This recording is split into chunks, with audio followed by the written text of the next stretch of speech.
Good evening and welcome to Anime-Zing Radio here on Facebook, YouTube, and Twitch. I'm your host, Doug Engler. Joining me in the co-host seats, as always, our good friends Miss Angela Rose Hello. and Mr. Darren Starling, who's quiet. I think he walked away. Suspicious. We're also honored to have a guest co-host joining us tonight. Of course, you know her as one of the fun guests that we've had in the past, off the wall. Absolutely love this young lady. Please welcome Crafting Cheese to the show. Hello. And of course, we've got an amazing guest of honor. Always fun chatting with him. He is the creator of South Carolina Horror Con. I can talk honest. I believe in you. Down in, I'll be going on September 14th and 15th this year at the Columbia Metropolitan Center in Columbia, South Carolina. Please welcome Jay Moulton back to the show. Hey, how are you, everybody? I'm glad to be back. It's been a while since we've last chatted, and happy that you could come on. I know last time you were on with us, you were in preparations for the first South Carolina Horror Con, and we're curious, how did that go? Well, let's see. If you follow my career, I know you have, Doug. I've done 9 shows. Last year was my 9th show. My first one in South Carolina. And when you do a show, you're always hoping, you put everything into it. And you hope people show up. You hope for first year 1,000 people. We had 3,500 plus people last year, and I think that has to do with the hunger in the Bible Belt for something alternative than church. So we kind of kicked over the rocks and all the all the sticks, and just found the people that really wanted something different. That is awesome. And I know, obviously, we've known each other for many years, and I have been a huge supporter of the conventions that you did in New England when you were up here. Of course, we want to help promote you down there as well in South Carolina. Granted, haven't been able to make it down your way. Outside of when I had to go to Georgia for training school, where I was lucky enough to stop off and visit Darren in North Carolina. Nice. But at some point, you know, the wife and I have talked, and we do want to come down and visit you guys when my schedule will allow that. Well, the door is always open, my dude. You know that. Oh, yeah. And I know after things went haywire in Vermont, how did it feel to get back into doing conventions again? Because I remember you saying at one point in time you were done, you wanted nothing to do with them. I know you just needed the break from, because obviously running a convention is stressful. A lot of stuff goes on behind the scenes that the average attendee will never understand. No, I mean, there's a big difference. I mean, when I did Comic-Cons up north, it was a different beast. I had started Vermont Horror, which never came to fruition. I retired before that was done. I came down here, and there was just a hunger for something different. There's 100 Comic-Cons, 50 anime conventions in the state. There wasn't a horror convention. That's what I always wanted to do. I have a very big background in comics and horror, and I figured I would give them something they didn't have. I mean, much like Vermont, it was the only show in the state. So you couldn't really lose. If nobody wanted it, then hell, then nobody wanted it to begin with.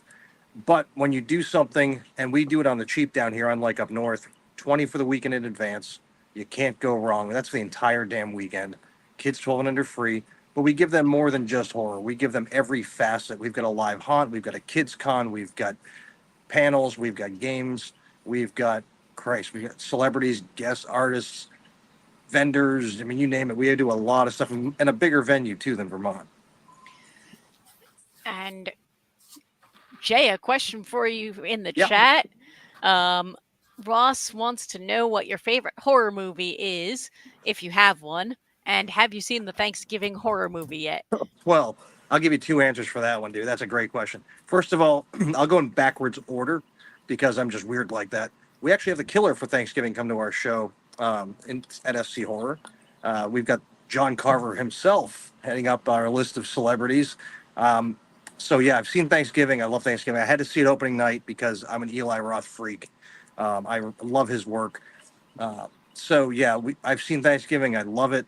And we will have Alex Armbruster, who plays John Carver, at our show. Favorite horror movie? It's loaded. I mean, there's so many. There's slasher, there's paranormal, there's all sorts of things. The one that's in my heavy rotation the most lately is definitely House of a Thousand Corpses. Just the lore of the movie and the the characters that they didn't do enough with makes me want more. I love a good time. I love a good slasher film, but this had it all. So memorable characters and just so much fun and debauchery. Now, I'm gonna ask. Yeah. Um, for a horror convention, do you also cover horror literature? We do. We actually have quite a few authors there, like Nick Roberts, A.G. Mock, John Russo, who created Night of the Living Dead with George Romero. He wrote the damn thing. So we have him as our perennial guest. He's kind of like a permanent fixture at SC Horror. I mean, the guy comes to my house and parties the night before anyway. He's, 78 now? So we've got a lot of authors there. Yeah, we've Chris Cook. We've got just so many. We've got, myself, I've written stuff. So, but I don't sell my shit there. I just run the show. But yeah, we have a great list of authors. And funny enough, last year, one of our local authors, Chris Cook, sold out of books around 3 p.m. Saturday and had nothing to do with pass out bookmarks all weekend. So the authors did super well. But when you only charge 20 for the weekend, people will seek out and buy things that they may just take a chance on something new.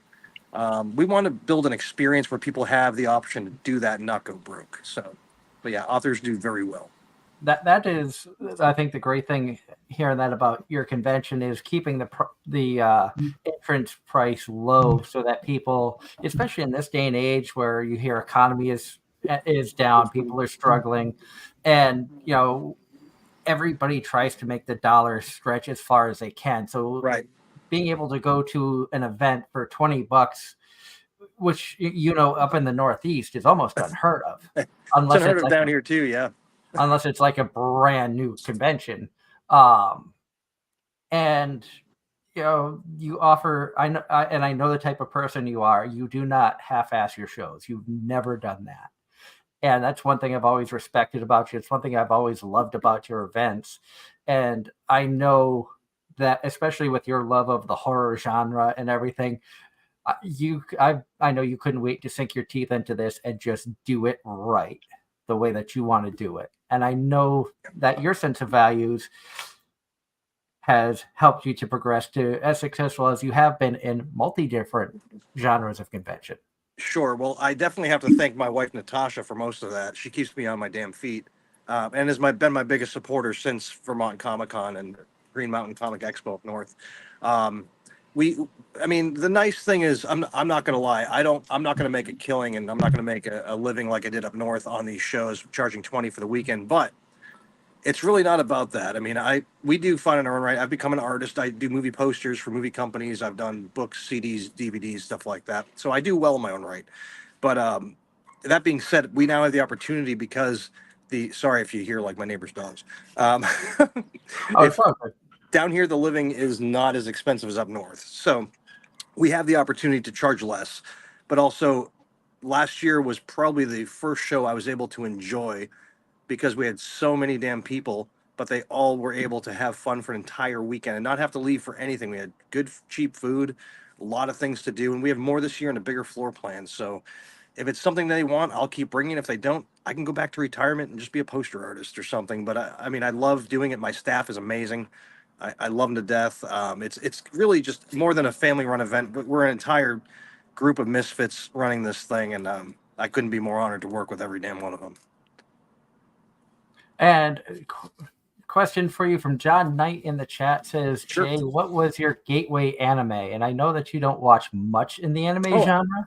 I don't, but there's definitely, me saying I don't watch much, I've probably seen 100, maybe a little bit more throughout my time. We're talking back in the day when I worked at Suncoast Motion Picture Company and where they had a Japanimation section because there was no anime word already. Yep. I grew up watching Battle of the Planets, of course. My gateway really was Vampire Hunter D way back. I'd have to say that was probably the one that comes to mind first because I still love the story, the Dark Horse comic that was put out too, the folklore behind vampires, of course. If you study vampires, granted, we've got Dacre Stoker at our show, who's the great grandnephew of Bram Stoker. So vampires has always been a big subject of mine, whether I go to New Orleans and study up on them or I have people at the show or watch something. Vampire Hunter D put a very good spin on the vampire mythology. So that was definitely a gateway for anime. My first anime ever, like I said, was Battle of the Planets, and I've seen like the more popular titles like Fist of the North Star, Ninja Scroll, Attack on Titan, stuff like that. I've not gotten too much, but there's a sports one I like. I'm blanking on the name. Doug will know what I'm talking about. Where they're on rafts, they knock each other off with their boobies and their butts. Hey, There Joe. you go. That was pretty awesome. Food Wars was pretty good too. I saw a couple episodes of that, but the gateway definitely was D. And Crafting Cheese, I see you had a question in the chat. Feel free to ask that. Absolutely, I love all the questions. Oh, I just didn't want to interrupt because I was listening, and I'm also playing Duke Nukem Forever, so I'm like throwing turd at like alien invaders. Nice. Nope, there's a conversation going on in the chat about basically a discussion of what's your favorite horror movie. Yes. Yeah, I mean, And go ahead. Give me yours. Actually, I want to hear yours. All you guys. I tend to not like the slasher horror. I'm more of the psychological type horror. So I'm not sure. Same here. I'm not much into the horror genre in general. I'm more the type of person, like, I'm not big on the fake haunted houses where you go in and it's the jump scares and stuff like that. As a paranormal researcher for many years, if I'm going into a haunted house, I want to go in with equipment and see if it's actually haunted. I want to see the real ghosts. I don't want to be scared by people. I don't want to see a real damn ghost. You shitting me? Whereas the haunted house stuff is a fun thing to do, on a night out with a group of friends. I mean, I just At least a couple times I've done them. My wife and I recently celebrated our 8-year anniversary by going to prison. I love that. We went to Eastern States Penitentiary, which has been on my bucket list for 20 years. The next thing we're saving up for is a trip to Penhurst. Nice. I love that. I figure you should at least save up for a trip to SC Horror. You wouldn't need to save much. Let's all go family road trip. I'm with Bring you. Roberto. Bring Roberto. Oh God. Speaking of, I was correct to answer your question from before we went live. Yes, that was Ninja Sex Party on the screen TV. Not anymore. I have a question. And yes. Can I write a horror-based novella about Roberto where he just comes to life through radio waves and he's an absolute succubus, incubus demon? Message him and ask him. Okay, because I may have started and I was like, I should ask first. You could have it be a BL between him and Ladybeard. Yes. Oh my God, that's ridiculous. I ship them now, actually. I'm changing my novel. Hold on. I know you don't know what's going on with that little conversation, Jay. Oh, that's okay. We had our first guest from Japan on a month and a half or so ago. A gentleman by the name of Ladybeard. He's an Australian cross-dressing, heavy metal singing professional wrestler. Living in Japan, created a band where it's him and 2 Japanese pop idol girls, and they go by the name of Babybeard. Nice. Angela, my wife, and I got to see them perform live at Anime Boston earlier this year, and we got Ladybeard to appear on the show.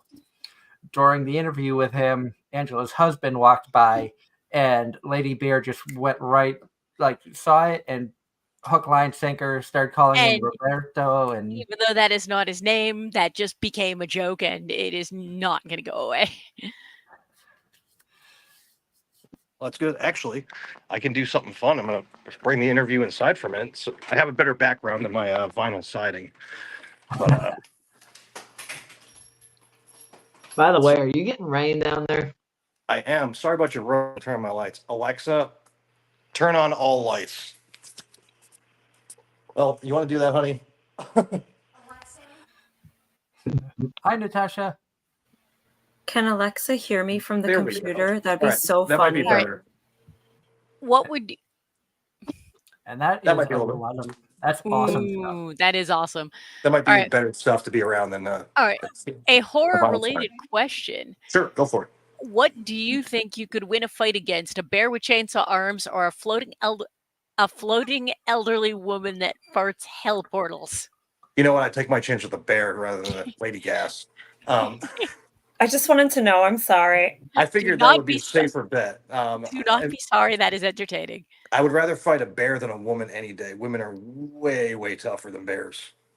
Way tougher. I mean, But my it has wife's just an chainsaw example. arms. I wouldn't care. You know, my wife's like Wonder Woman. I wouldn't mess with her either. That was the So, most beautiful thing I've ever heard. My wife is like Wonder Woman. oh, she is. If you've ever met her, she's insanely awesome.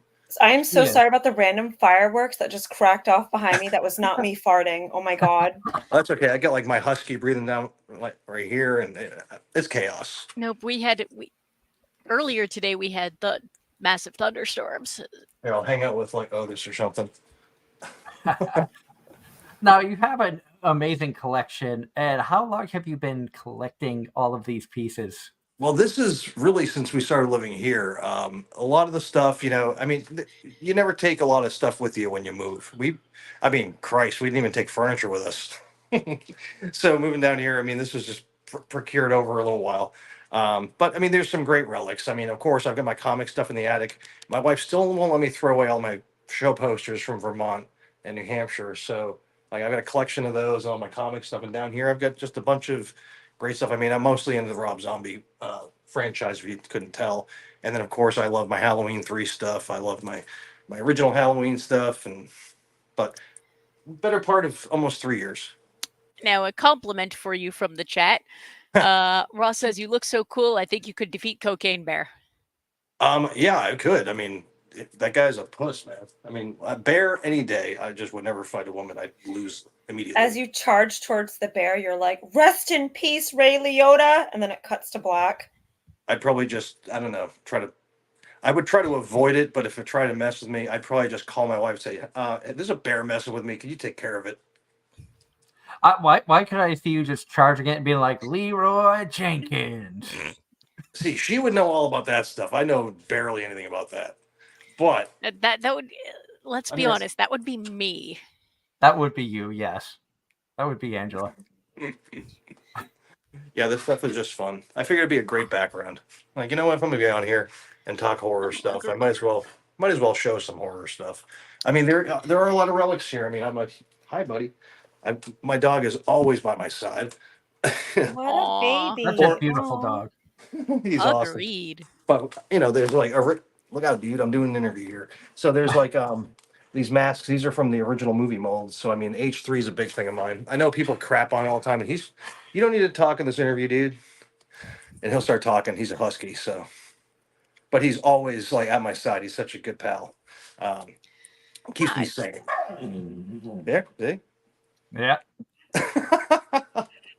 I got my buddy sleeping on the couch beside me. Just can't see him. With the amount. What? Do you want to ask a question too? Huh? He's gonna talk. I mean, I better go outside because he's gonna take over the interview. But I figure at least that way you can see that's my workspace. That's my muse and everything else. You know, I don't know how my wife puts up with all that stuff in our front hall. But you know, she's very supportive. Always been supportive of my career.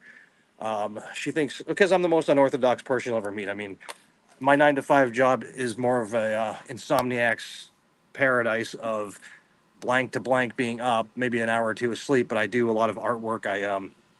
I've done movie posters for companies, so I get commissions here and there. My first poster was at the theater with Black Panther, so that was pretty cool.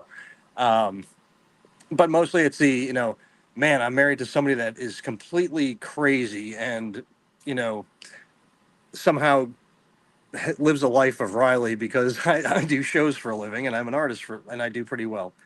But, she's the stable, getting her PhD and everything else. So, I mean, if my work dries up, I'll just eat bonbons all day, dude.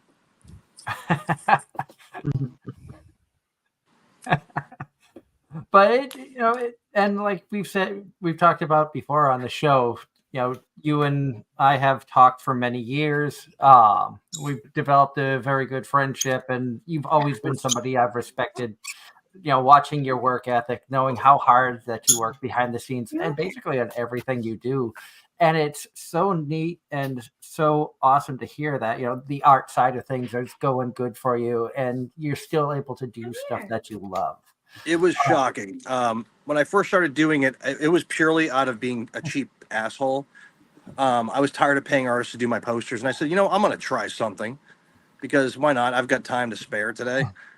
So I tried it and found out I really loved it because I used to draw all the time as a kid and maybe as a teen, but I had a rough go back in the day where I was just, I'd work, I was a dock worker. I would just bust my ass 24/7, work as much overtime as possible and hate myself. And then decide, I'm going to pick up artwork and just see what I can do. Because if worst case, screw it, I failed, whatever. So I started doing some work and got a little of attention from some of the independent filmmakers somehow. Somebody called me and said, "Hey, we have a movie coming out. Would you like to do the main poster for the? It'll be in the theaters." And I said, "Well, shit, I don't know if I'm ready for." Yes, I'll do it. Sure, why not? And then it became a hit. So and then I got a couple more contracts out of that, and things are going here and there. So I've got the attention of independent filmmakers in the area and probably the southeast region. So I did a DVD cover. Then after that, I did a CD for an artist that I knew nothing about. Unfortunately, when you do work for these people, you have to actually watch their crap. And sometimes it's the lamest stuff on earth. But you got to make a poster that will have people drawn to their work. So that's like what would draw me to watch a shitty 2-hour movie. Is usually what I ask myself. But I keep myself busy with that. And honestly, most of the people I've worked with have been fantastic. The horror community is so humble and cool. I'm a 90s slacker, man. So I just chill and I do whatever. I do my work and I go to shows. I sell my stuff. I don't make a big deal of myself. I'm just Jay, and I just sell my work. And if they like it, great. And if they don't, oh, okay, cool. I didn't realize my mic kept going on. My parrot keeps trying to send video. Oh my gosh, what a nightmare. I'm so sorry. It said it went to the host. So Doug, I'm so sorry. It's all good. All that happened was like your audio cut out and you like almost like you disconnected from the show. And then when you got the audio back, I was like, oh, she's back. Yeah, it's my parrot. She's like trying to like sabotage me right now. And she's just saying chicken. Nice. See, that's how it goes, man. When people are live, I do a live show Tuesday nights. So when things are live, you could fart, you could burp, you could whatever. You might have to take a piss in the middle of the show. Yeah. But you roll with everything because people love that little bit of reality that pops in because of that. So to have that element makes me more comfortable. I had my friggin' husky trying to talk to you guys. Well, I just don't know what she'll say. Like she's absolutely bonkers. She's my parrot. If it was anyone else's bird, I'd probably trust them. But I have no idea what's going to come out of her mouth. What's the bird's name? Her name is Floopy. She named herself, but I call her Magical Green Chicken. I always told my friends that I hate birds. Like, honestly, I couldn't have one. I respect you for having one. They would drive me nuts because I would be talking to them all day and they'd talk more than me and it would just be a bad day. But I would call mine Poop Deck, I think. Yeah, mine Poop Deck the parrot. Mine named herself. Yeah. A question for Doug from the chat. 714 wants to know if you're going to be at Kineticon again this year. Unfortunately, I will not be at Kineticon this year due to my work schedule. Having switched jobs and now working for a railroad, I don't have the free time and the weekends off that I used to, which is sad because I love going to the conventions. That's where I feel at home, is attending the events and stuff like that. So hopefully once I get a little bit more seniority with the railroad I work for, I'll be able to attend more cons in the future. And Slim Cognito will be at Kineticon. Go check out the panels that she's hosting. They're going to be amazing.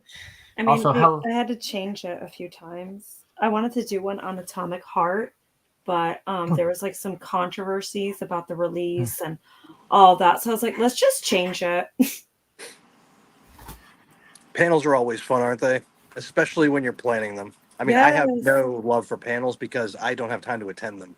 I wish I did. I might learn something, but that's the one drawback to doing a show is you don't get to enjoy all the little things the attendees do. You're too busy running out and doing this or doing that or making sure somebody's at their panel or making sure somebody's signing shit at their table, making sure everybody's fairly sober, making sure that the lines are moving fast. Because I mean, last year I had a whole new staff. I had two people, one person besides Natasha that had worked for me before in Vermont at the show to help out. But we had a rookie staff that did fucking awesome. So, pardon my language, by the way. No, The it's guy okay. that I'm was just covering laughing the because my show. parents agreeing with you. Yeah, I mean, honestly, Oh yeah. I'm totally a what you see is what you get guy. I'm just like my kids are raising hell upstairs. They have their own little like dance party going on. I love Uh, that. We just watched Repo because My one of my friends hadn't seen it, and I'm like, I'm just gonna sit outside. It's 80 degrees out. It was 100 all day and it rained. Now it's 80 something, so I'm good. I'll just chill out here. And I'm a total what you see is what you get kind of guy. And as you know, that's something that I've always liked about you. I've always respected about you, and Or I just I don't think that's respect why. myself. I don't know. Well, I think that's one reason why we get along. I'm a little too real sometimes, especially for I mean, my neighborhood is a very cookie cutter neighborhood. Put it this way, down here, dude. I'm covered obviously with tattoos, but Yeah.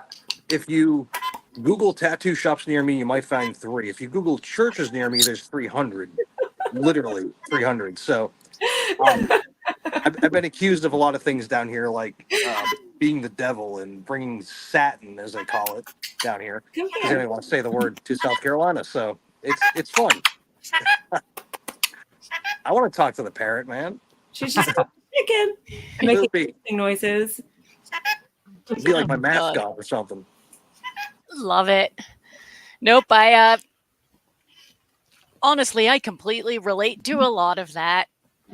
Maybe next year, Ange, we can try to figure out a way of getting down to SC Horror, the I third hope I don't have to installment. do a year. I hope I don't have to do a year 3. I hope I don't have to do a year 1. No, see, that's the fun thing about me with shows is I don't ever want to do them. Like I do them because they need to be done. I'd like to just go and enjoy them, man, but I can't. Honestly, if I were gonna do that, number one, it would have to be I'd have to plan accordingly.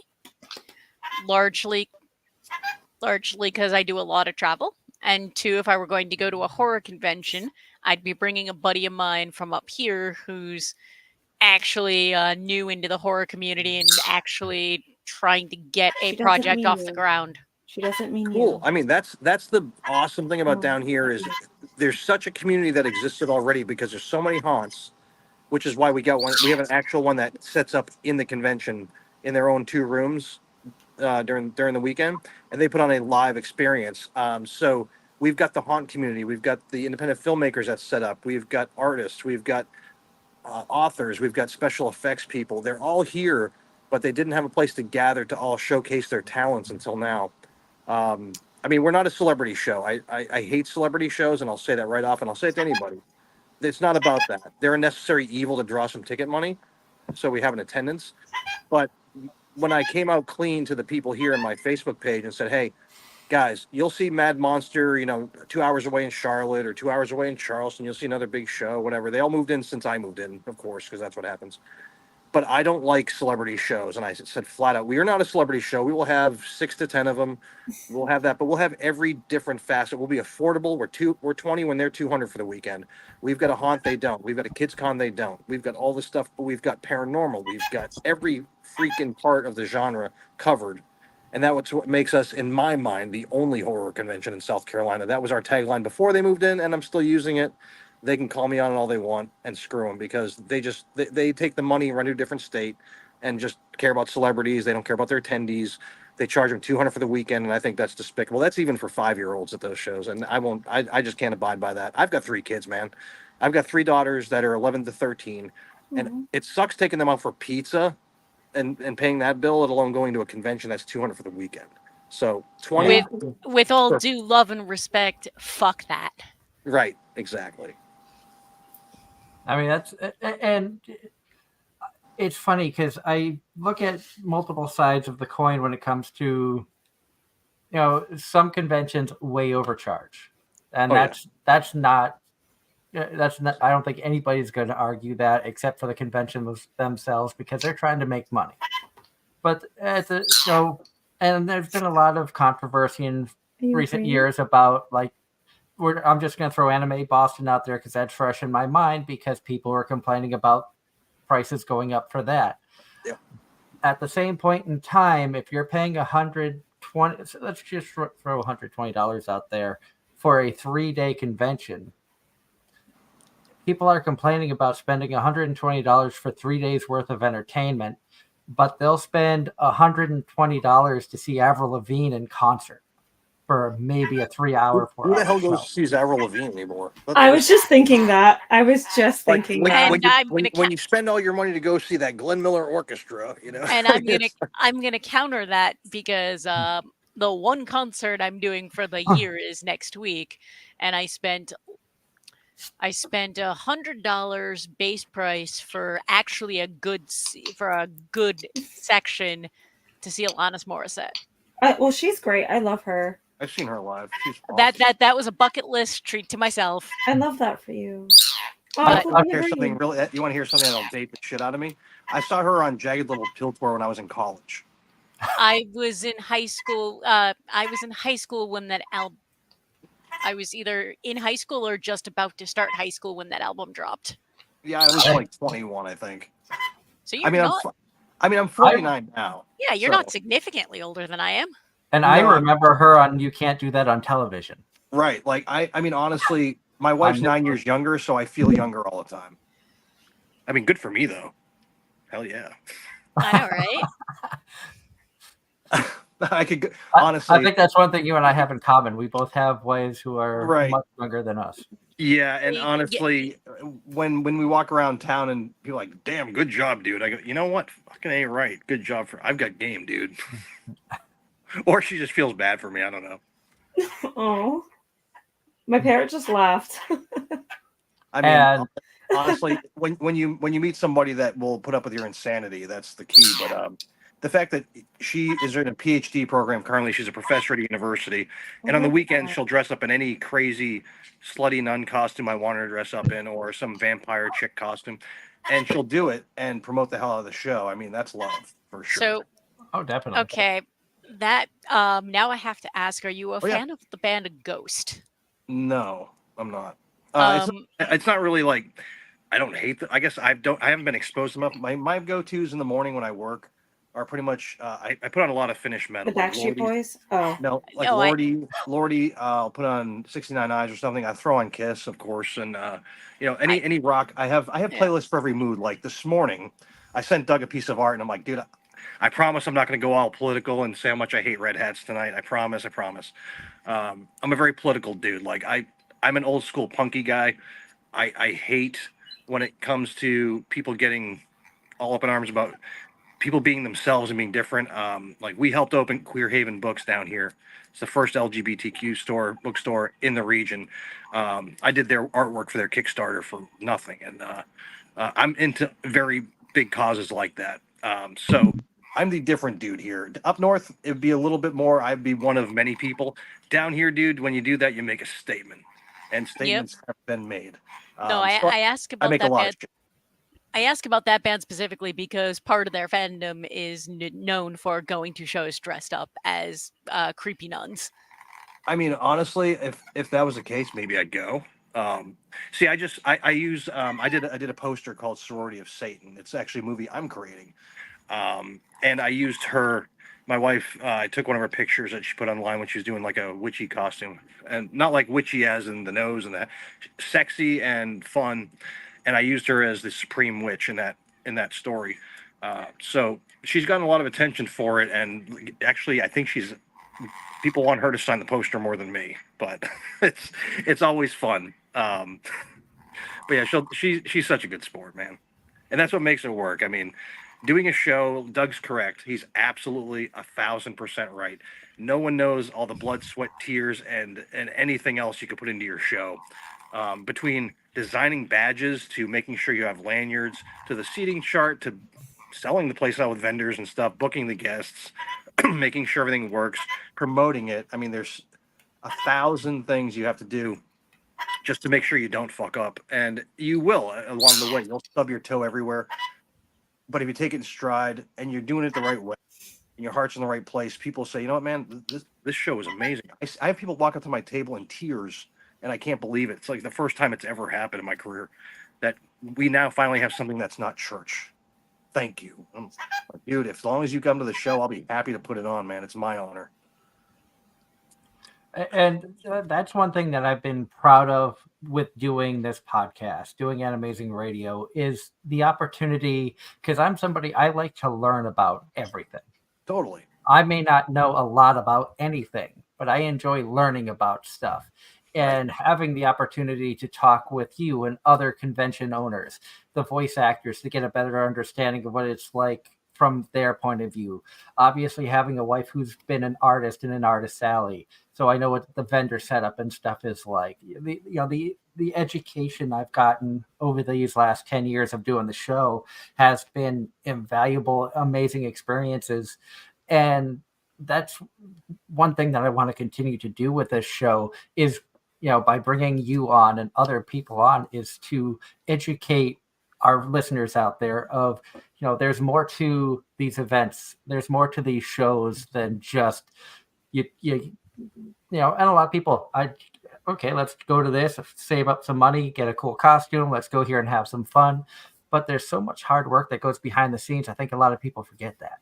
Well, it's not even that, man, for me. I mean, the work it's not second nature. I mean, sure, so this is my 10th show, but I've learned more down here than ever. Learning to build a community, learning to build something that people can be proud of and call their own. I've taken, it's like even the ownership. I go, yeah, sure, my name's in the LLC, whatever, dude, but if it wasn't for you, I wouldn't be here, and let's build this community together. I mean, I stopped at the grocery store down the street, which is messed up, and people are like, "Oh my God, you're the horror guy." I'm like, yeah, that's me. What can I do for it? My postcards are everywhere, and I don't even put them there. Like, we put out postcards for you everywhere. I'm like, damn, dude, thank you. And everywhere I go, it's weird. My kids think I'm some sort of local celeb, and I tell them, like, no, dude, they're the celebs, because people come up and hug me and shit. And I'm, okay, like, I just put on a stupid show. I'm just one of you guys. I wanted to see it happen, and I have a skill set that'll do that, I guess. It's just I'm not good at anything else. I'm barely good at this. So why not? Let's just do that and make something fun happen. And I know that's another cool thing about you is you just view yourself as Jay. You don't view yourself as a celebrity. You're just an average, everyday person that just has a really cool thing that you're a part of. No, dude, I've done guest spots at shows for the posters I've done, or when they do a movie premiere, I'm asked to go and sign crap. And I don't ever ask for like a stipend or food and I'm like, can I just get tickets to watch the poster I made? And like, you'll be in the VIP. I'm like, can I just sit in the back with everybody else, man? Like, I don't like questions as far as like people going, oh, so what did you think when you did this poster? Like, fuck you, dude. I just want to hang with my people. I just want to just chill with others. I don't really care, if I own this or own that. Like, my barista is more important than me, dude. They keep me caffeinated. My mechanic's better than me. Keeps my car going. Like, I'm just a dude with a different kind of job. That's it. That's all I want to do. Like, I like my anonymity.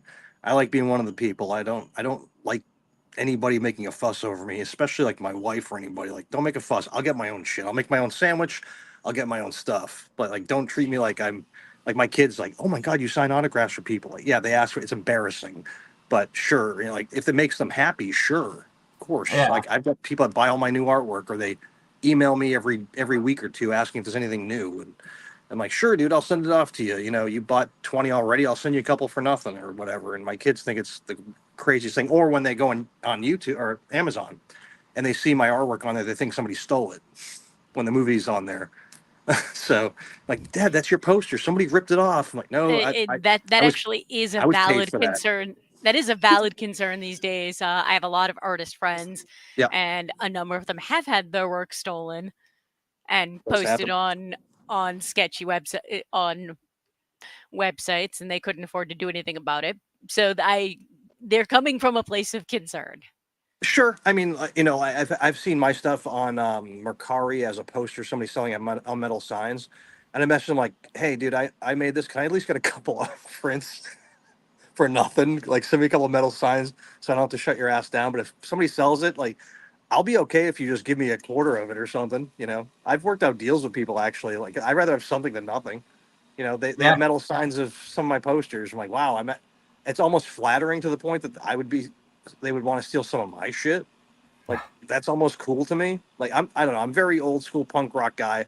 I'm a '90s coffee house dude. Like I don't really care about the money, dude. It's if I did, I'd live in a mansion. I like living in my house, and I like the life I have. If somebody likes my shit that much and wants to steal it, I'll try to get a piece of it, but I'm not. I can't. I don't have the money to shut somebody down. Like whatever, dude. That's on them. They'll get bored after a week and go after somebody else's shit. They'll find that I'm not really that good.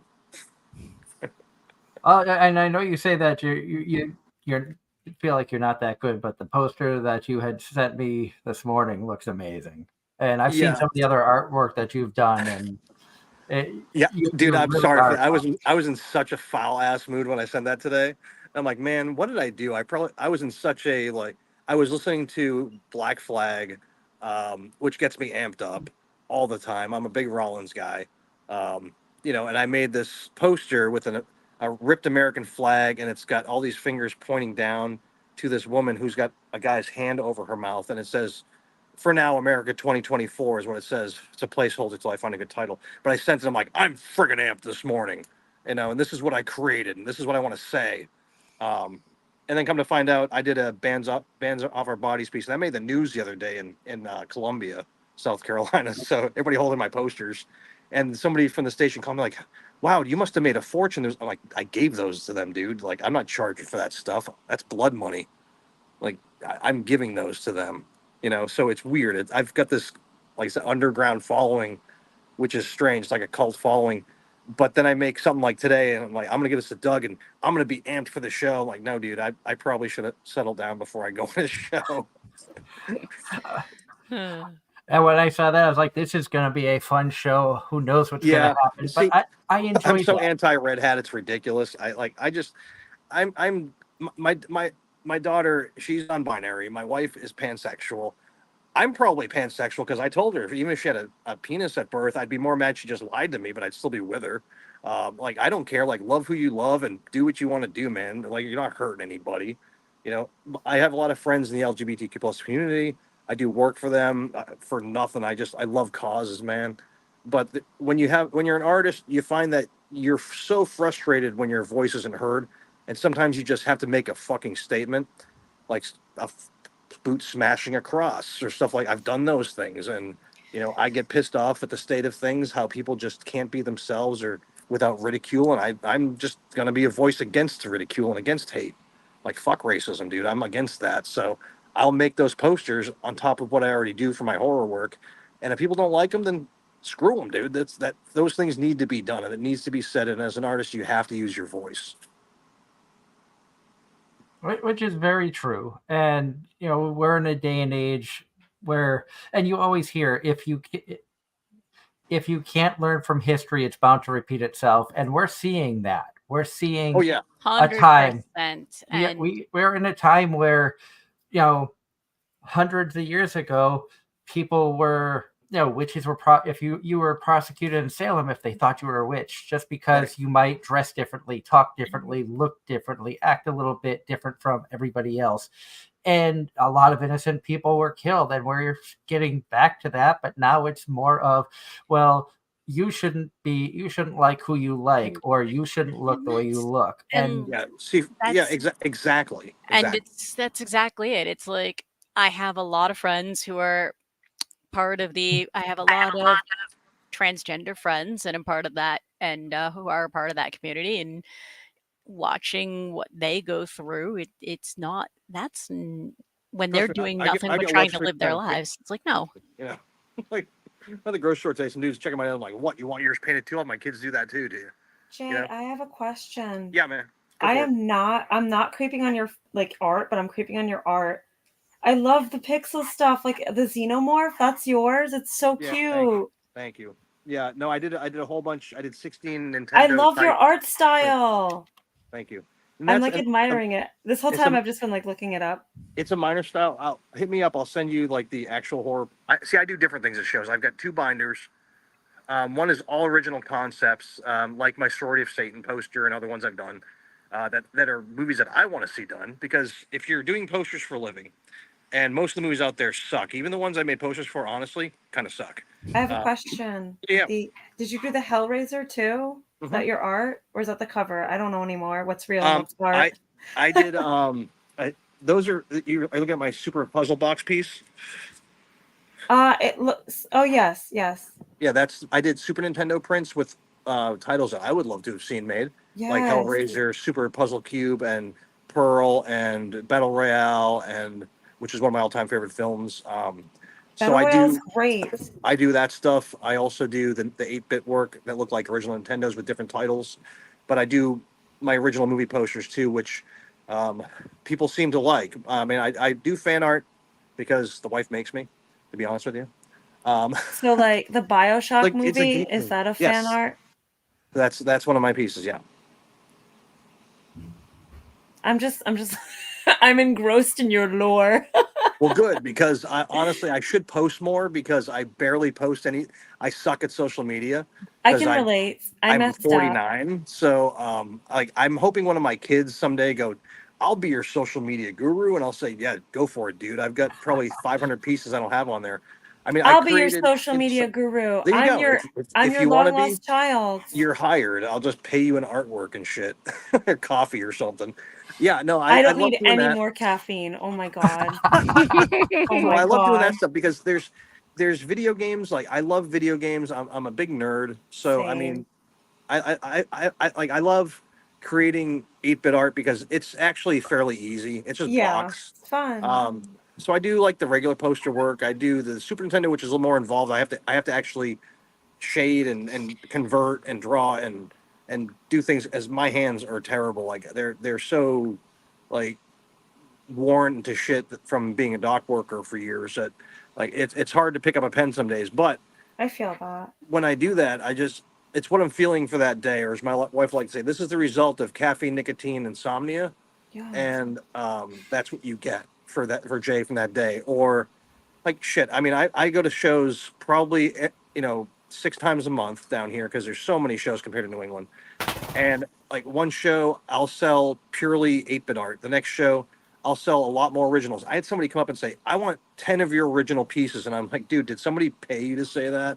What's Because it no like? one wants 10 posters ever. It's like, no, I'm a big B movie fan, and I heard that you make your own original concepts, and can I ask how you made these? Like, what did you think of? And I said, well, I was really high when I made this one, or like, you want to really hear the stories? I'll tell you the deal, dude. Like this one, I was high as hell, and I wanted to see a Kafka piece, so I made the Metamorphosis. Or, I wanted to see a guy ripping out a female's eyes in a chair, Nope. so I made See No Evil. Or like, I wanted to see what would Why did happen. my parrot come close when You you know, said that? Oh my I want to god. see like my own series called Sorority of Satan, which I've made 3 posters for, I and the want to VHS see. version. It's my favorite piece. So people like, what was your inspiration? Like, honestly, the church in my area, the 1,000 churches here, but no one talks about the other side. No one actually would have the balls to make this movie besides me. Why is my parrot agreeing with you you? Because obviously they're a big fan or something, or they have good taste in posters, or She's like just agreeing. I'll do a quick show and tell before I get off of here because honestly, it's kind of like it is She's so because excited. Oh my gosh. my dog is actually being nice right now. He's a chatterbox, but so I make something like this. This is my, if I can see it, the camera. Okay, there's my Sorority of Satan piece, right? So I do stuff like this as my own property. Then I'll do stuff like fan art, and I'll do this stuff. I do weird things like my first movie poster I ever did is this one here, if you can see it. So Wow. it's fun. I just like doing messed up things, and luckily enough, my wife puts up with all that shit. As she's sitting on the couch looking, give me a look like, no. Hi, Natasha. Hi, Radiant Queen. Oh my gosh. Oh, she is definitely the queen. But Definitely. I know you said that you didn't have a ton of time, about a half hour or so, and we've gone over that. But I want to thank you so much for Of course. coming on and hanging out. And obviously, life has us busy where we don't chat as much as we would like to. But For sure. definitely keep in contact. And when it gets closer to showtime, feel free to reach out. We'd love to have you back on to do more promotions for the Yes. show. As you know, we're big supporter of you and your work, and want to be here to help you succeed at whatever we can help you succeed at. I appreciate it. And for everybody in the chat and the co-host here, thank you very much. It's been my honor, guys. You guys are fantastic. You're always fantastic. It's my favorite show to come on. I don't say it to anybody because it's not true. I paid you him guys, to say this. You guys, it is true because I feel like I'm among friends. Definitely, Doug. We love you, man. Guys in the chat and guys in the co-hosts chairs, I appreciate the hell out of you. But I will talk to you soon. Have a wonderful day. You too. Have a great Have one. a good night. Link me your art page.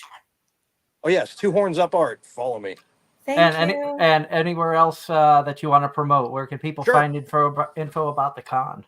Yep, you can find us on schorror.com. We've got a Facebook, Instagram, whatever they're called, X or Twitter, whatever the hell that's called, Instagram, whatever. Any platform that has social media will have our stuff, including YouTube and especially Facebook, because I'm still an old guy that uses that completely. Oh my God, me too. Yeah, so You're you an get old that, guy, and huh? also you can It's go true. Two Horns Up Art to see any of my stuff. And if you have any questions or want to commission or want to check out my stuff that's not on there, just drop me a line. I answer all the messages myself. I love that for you. Have a good night, guys. Bye. You too. Good Have a night. good one. And ladies and gentlemen, that was Jay Moulton joining us, talking about South Carolina horror and all of the art and everything he's done. He is a very busy man, so very excited that he was able to take some time to hang with us tonight. That was tamer than I thought it was going to be. I was being very respectful. Agreed. I was like, I'm gonna let my king talk. My parent, she's taken over though, so Now she's my co-host. I actually want to address a comment from the chat that got glossed over because by the time I caught it, it was already it was already gone. But Ross mentioned not knowing the story of Leroy Jenkins, so I feel like we should actually tell. I did notice that, and Jay had started going off on a rant. And I was like, I'm just going to let him keep going. Yep. Same. But Leroy Jenkins, if I remember correctly, it was a World of Warcraft thing. Raid. They were doing a raid, and they were in the planning stages and it was a random group of people. I think some were friends, and they had a random guy, and they're like, all right, we're gonna figure out how to go in on this raid. And one character who was named Leroy Jenkins just screamed his name and ran in, and it ended up being a complete party wipe where everybody died because this one guy was just Leroy Jenkins and took off running. And you can find the video on YouTube. I've always wondered where that reference came from playing Adventure Quest back in the day, because there was always one group that would do exactly that. But it's a World of Warcraft meme, and then in at least one of the meme videos at the end, when everybody's dead, Leroy Jenkins, there's a bit, Leroy Jenkins, at least I got chicken. You hear that? Chicken. I don't, at this point, I don't know what's real and what's just meme made up after the fact, but hey. That's as much of the story as I know, and there could be more behind it, but that's the base on that. Also, Ross, I saw your question about what is everybody doing on Thursday, the 4th of July. Probably working. Although no, I think my 48 hours is going to fall during that time frame. My 48 hours off, so I might be off, but not going to be able to due to the fact that my in-laws will be out visiting next weekend. Powerful. Fair. So I don't think I will be on the show next Sunday. Can I pretend to be you, Doug cosplay when? Oh, God. Just kidding. I'd be like Dark Doug. My parent just laughed. Well, so next Sunday will be Dark Doug takeover. Dark Doug takeover. No, it'll be an Angela takeover, which means random nonsense. I love that. I follow. But can I just pretend to be Dark Doug? I'm like, I hate our guests. I hate everyone. I am not thankful. I am Dark Doug. I Alter- hate anime. Alternatively, it'll be I talk about anything but anime. Powerful. Just the Roberto podcast. Oh God. And Ross asks, "Did you see the Yu-Gi-Oh comment that he mentioned earlier?" Apparently an Olympic track star showed up with a Yu-Gi-Oh dual disc with cards of Exodia and Blue Eyes White Dragon, and actually ran with the Blue Eyes Dragon card. I did hear about that. He did a different card for every race he was in. It was Blue Eyes. He did Exodia. I think I saw it was either Curse of Dragons or Mammoth Graveyard. I think it was Mammoth Graveyard, but it was a different Yu-Gi-Oh card for every race he was in. His name is Noah Lyles. And we have gotten to a point where the nerds, where all of the fandoms have converged. The sports and the nerd fandoms have become one and the same. Yes. Or they just finally decided to be public about it. Well, it's weird because because for a long time I thought I was one of the only ones. I mean, don't forget, Anime Boston a few years ago had a lot of the New England Patriots show up. I do not remember that. Yeah, they had I think almost the whole defensive line showed up, and because I remember seeing pictures of it. I wish I was there for that. That would have been awesome. And at the charity auction that year, they had a Anime Boston program that was signed by all the New England Patriots, and that was the highest item that was sold during the charity auction while I was there, and that went for like $900.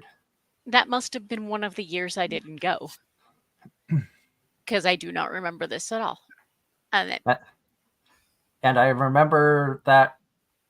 I don't remember the exact year, but I remember that Anime Boston specifically because after a 5-year project I won a Fairy Tale DVD from Anime-Zing's charity auction, and for 5 years I went to conventions and had voice actors sign it, and I wrote down the voice actor's name, what character they played, and what con and what year it was signed at. So if there was any questions about authenticity by the buyer or Anime Boston, they could go back and check and make sure they were at these events, And then I donated it to the Anime Boston charity auction that year. And that sold for, I want to say that sold for like $350.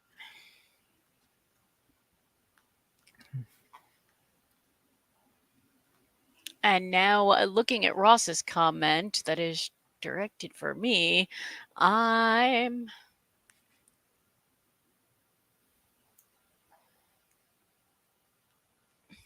while you're checking that out, Darren, did you watch the last episode of Jobless? Nope. No? I really had time for nothing.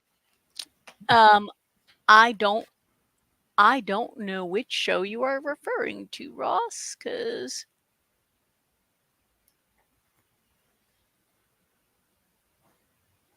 I don't remember what show this is. But John I Knight, have a question. Yes. This is for everyone. Which actor always makes the movie they're in better?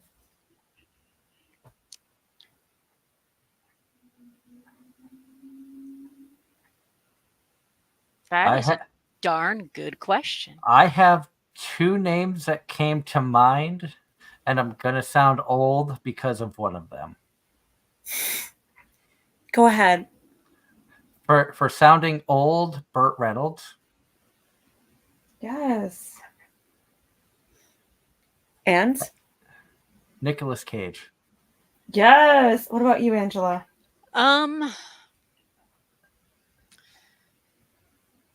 Again, I'm probably going to sound old. One of the first ones that came to mind was actually Robert Downey Jr. Yes. I mean, he's pretty current. He was Iron Man.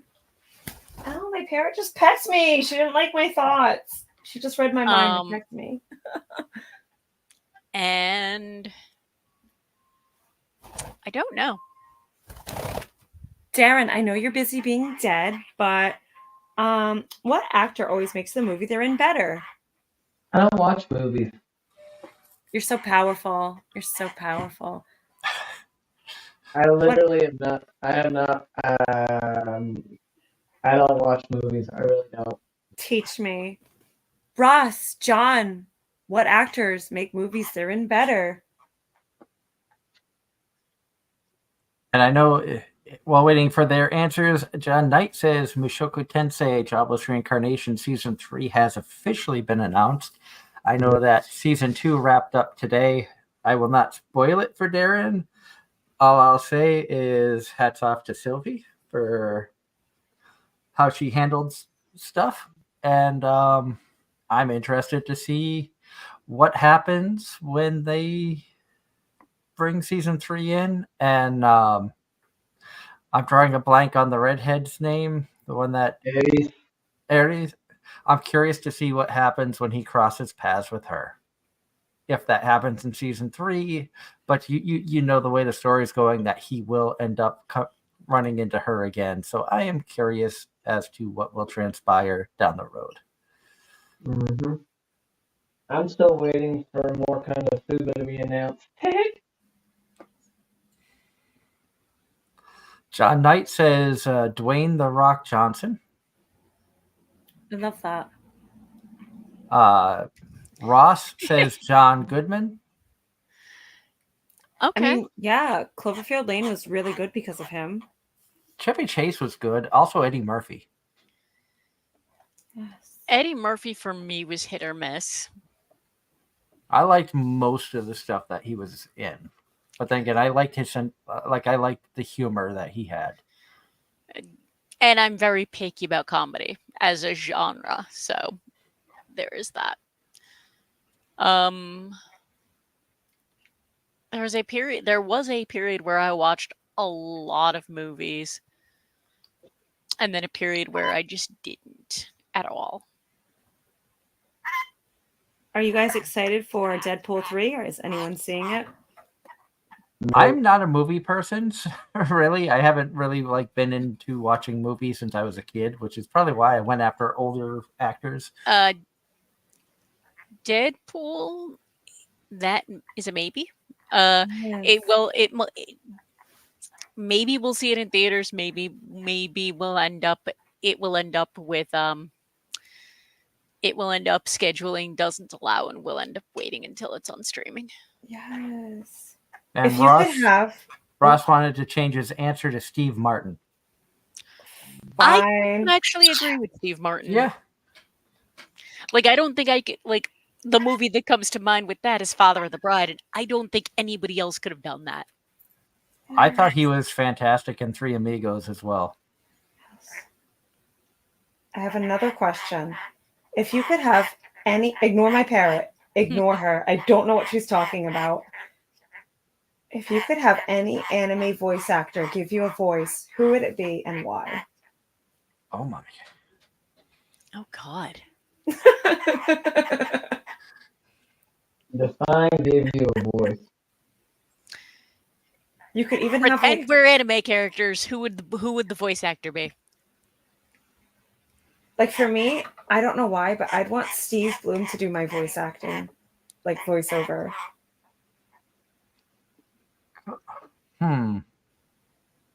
I feel like Darren would pick a Japanese voice actor because he watches more of the Japanese subs as opposed to the dubs, where I watch both.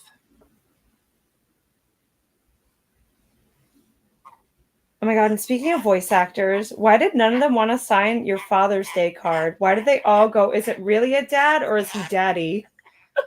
Oh, on that note, speaking of voice actors and some big names, I just finished Final Fantasy VII Rebirth, and the amount of big name voice actors in that cast was ridiculous. I ended up, because I'm silly and I thought there would be a post credits thing, I let the credits roll. Oh my God. And then I saw the cast, and I'm like, wait, that person's in that? That person's in that? And it was, and there was, it's a stacked cast. Have you ever seen someone in the voice acting credits and been shocked? Like Jason Statham in Call of Duty? I don't play video games. At one point, Peter Dinklage had a voice in Destiny, and it was definitely not one of the best works. And I believe in an update, it got redone by somebody else. Oh my god. Yikes. Ross answering your question about who would they want to be their voice actor, he said Jerry Jewell or Johnny Young Bosch. Solid choices. See, I don't know. I know. I picked a zinger. Yeah. For me, I think like I'm leaning between a couple. Like Christopher Sabat or Anthony Bowling. You really want the Vegeta voice? You know, I think I was thinking Christopher Sabat a lot more along the lines of Garter Belt. I think I'd actually have to if going with an American voice actor based on what she has done. I'd probably have to go with Ashley Birch for me. Solid choice. Solid choice. If you could pick one anime from the 90s or early 2000s to be remade, what would it be? Define early 2000s. Before 2005. That's a problem. I think the only anime I've seen that's that old is Elfen Lied. Wait, is Elfen Lied that old? I don't remember what year that came out. I mean, I'll count it. I was thinking like Chobits. That hasn't aged well. At Rhode Island Anime Con, my friend and I went as Chi and Freya, and everyone looked at us like, oh my god, so cute. And then they looked at like our significant others or friends that were with us and like, oh my god, perverts. So from the chat, today is the 29th anniversary of the Mighty Morphin Power Rangers movie. Oh wow. And funny, and Kaiju number 8 anime sequel has officially been announced, and AJ is showing off. You said Power Rangers. Fair. I know. That's so cool. Hi, Roberto. Julia says again, hi, Roberto. And I was correct. It was 2004. When was Baka in test? 2011. So that's not old enough. See, I didn't watch anything back then. I'm tempted. A part of me is tempted to say some of the earlier Gundam series. Yeah, what about something like or I can't think of it. Think of the guys, the anime. It was the old racing anime with the number 5 car. Initial D? No, we're going old school. Are you talking Speed Racer? Yes, Speed Racer. Another an old one that I don't know if it would hold up to get remade would be Serial Experiments Lane. I love that one. I was thinking about watching that. All right, Julie, if there was an anime that you've watched that you could just erase from your mind, what would it be? There's so many reasons. Would it be a twist or because I thought it was bad? My parrot is trying to peck me. I know exactly where Doug's going with this and just why. Oh my gosh, this is hard. I don't think I can take the responsibility of being a god like this. I'd make it something good. You know what? I'd make it something good. I'd be like, and God said there'd be no more One Piece. Like, what would be the popular thing? What would have a popular Netflix show? Who would wear buggy hats? What would they be doing with their time? Yeah, I'm erasing One Piece. Your turn. And you have a. I see. I know where you're going with this. I'm just curious.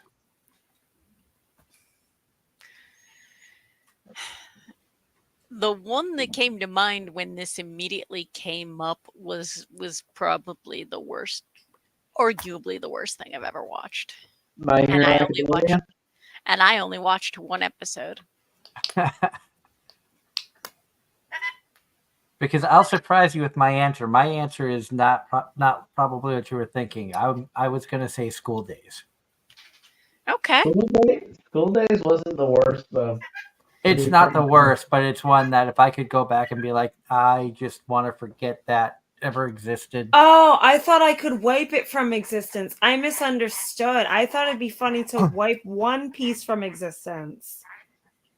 Oh. See, I thought you were going to go with Conception.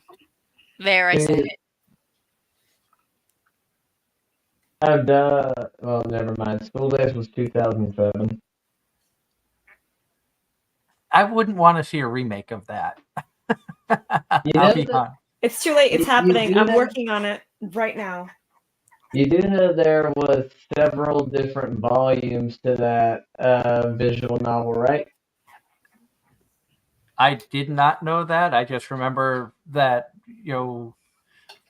just finding random stuff to watch via Netflix and early Funimation stuff.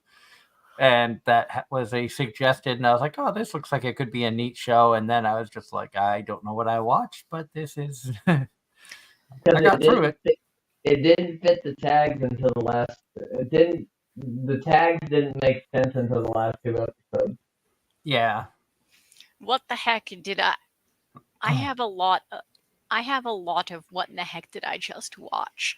Some are really good. Some are not. And some are Aho Girl. See, I knew I had some inkling of knowing I was getting stupid with Aho Girl. But I can at least say I finished it. Yeah. Unlike someone that couldn't finish Goblin Slayer. I know. But hey, I haven't finished a lot of stuff either. But you also finished the one that Doug gave you to watch. Very true. Which was the point of that. What I would probably do is I would probably, one of these times that I'm locked in a hotel waiting for a return train for 10, 12, 40 hours, whatever it may be, when I'm trying to figure out something to watch, I may sit down, force myself to go back and continue Goblin Slayer. See, I understand. The first episode was rough. I'll give you that one. Well, I watched 2 episodes because and I try to watch 3. After 2 episodes, I was like, it really just isn't resonating with me. And I knew there was a lot of controversy with that first episode, so I didn't want to base a judgment solely off of the first episode because that'd be like dropping Dance in the Vampire Bund after the first episode, where that had nothing really to do with the whole story. And I will say that Aho Girl kind of cemented my my initial take on shows like that are typically not for me. And that's okay. And I know we were talking a little bit before we went live that you caught up and watched the last episode of Voice Actor Radio. And I know Darren at some point will try to get to watch it. I love how they ended it. Now, would I like to see a season 2? Yes. But if there isn't, it stands alone as a done. Yeah. Like that was a good ending. I thought the way they did that last episode, like you said, they ended the storyline there. and you have closure to the situation that led up to it. You have closure with everything. Could they do a season 2? Absolutely, Yes. they could. But is it necessary? No. But a season 2 of Kuma Bear wasn't necessary, and they did a season 2 of that, so it wouldn't surprise me to see more voice actor radio come. And season 3 of Mob Psycho wasn't necessary, but was well done. And see, we finished that.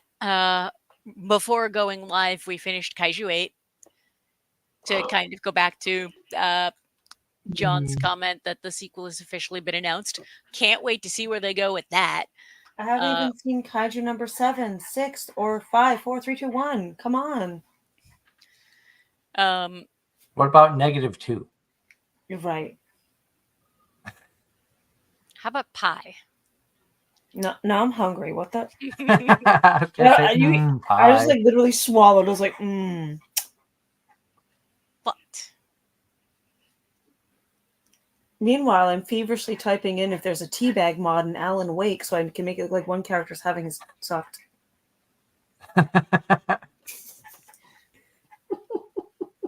Like, why can't I teabag in this game? But does it teabag? John and I just finished watching the dub of Mashal. I absolutely loved that anime. It was so much fun. Your littleness, no. Don't poop on my pillow. Yuck. Hi. Oh my god, I'm not muted. My parents over here looking at me and trying to poop on my pillow. No.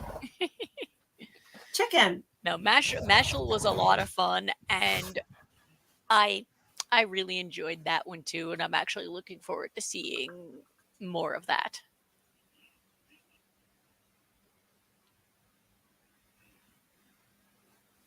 Oh my gosh. Have you guys been playing any video games? No.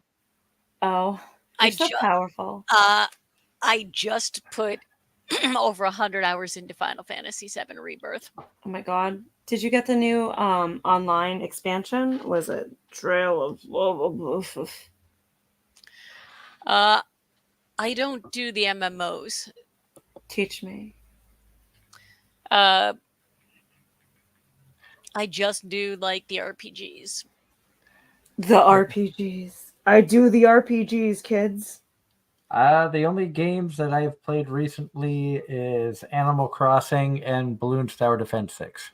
Oh wow, we need a mature content warning for that. And guys, the new season of anime starts tomorrow. One season started last Thursday. Oh my gosh. Where's the time going? Doesn't it feel weird? Like 2020 happens and we've just been in a void. And next thing you know, we're halfway through 2024. Oh my god. I hate my brain sometimes. Because my brain just started queuing up the opening to the song End of the World. It's the end of the world as we know it. And I feel fine. It's bad when you know you've looked up way too much anime stuff when all I did was type in summer and immediately came up with summer 2024 anime, my anime list. I love that for you. Because it's like, what shows are actually coming out? I know we looked at it briefly before. I'm like, I don't remember that there's much I'm even like looking at. I have a watch list. I love that for you. Ow, my eye. I have a watch list. It's got 1, 2, 3. It's got 4 shows on it, plus continuing to watch My Hero Season 7. And yes, I understand My Hero is overrated. But at least you can admit it. I love that. What's it like? I'm not even gonna I enjoy. It's not bad. Yeah, it's. There is a lot. There are so many anime that are so much better. But it's not bad. People are just about everything. No, it's you know what it is? It's the fandom that kills me. I can say that about so many things, like the Has-Been Hotel fandom. Oh my god. Mm-hmm. honest, what is from Ross? What is the here's the question: out of all your list, what is the anime you're looking most forward to summer season? And I'm not sure, to be honest. There's like for me, my summer watch list is all completely random. Nothing stands out. The big standout for me is going to be fall. Because I'm going to say the one anime I am most excited about that hasn't started yet is Gun Gale season 2, and that's fall. I would have to say, like, I'm looking through like all the summer shows that are due to come out. The one that, like, I can't say I'm excited for, but the one that kind of piqued my interest is VTuber Legend, how I went viral after forgetting to turn off my stream. Although I will say, if Darren actually watches stuff this summer, I have one on my list that that if I remember correctly, Darren's going to be watching as well. Which one was that again? Atri, My Dear Moments. I don't think that was me. Thought you said you agreed with Ross on that one. Hold on. Let me look. In the near future, human civilization. Yep. Yeah, that wasn't me. Okay, that was just Ross. Never mind. This sounds vaguely familiar to. It sounds almost, despite the apocalypse situation, reminds me of Clockwork Planet.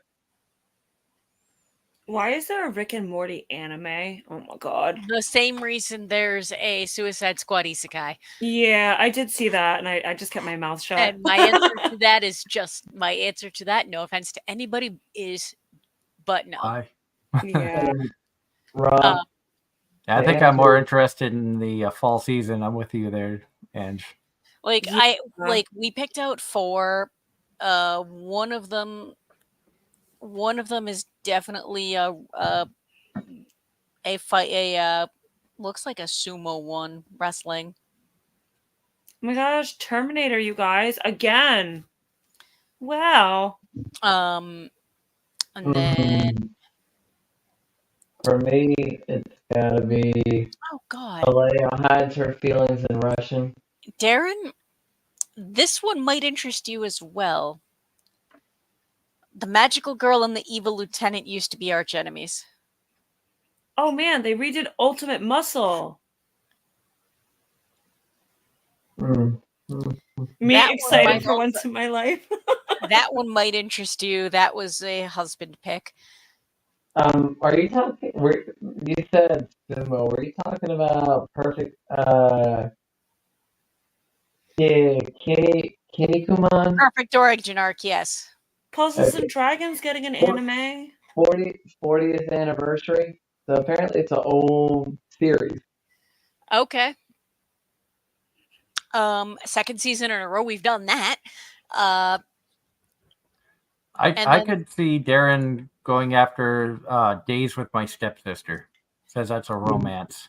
Yeah, and then, and 2.5 Dimension Seduction, I believe. And then out of the summer list, the historical samurai one is the one I'm looking forward to, and that's by Cloverworks. So I have high hopes.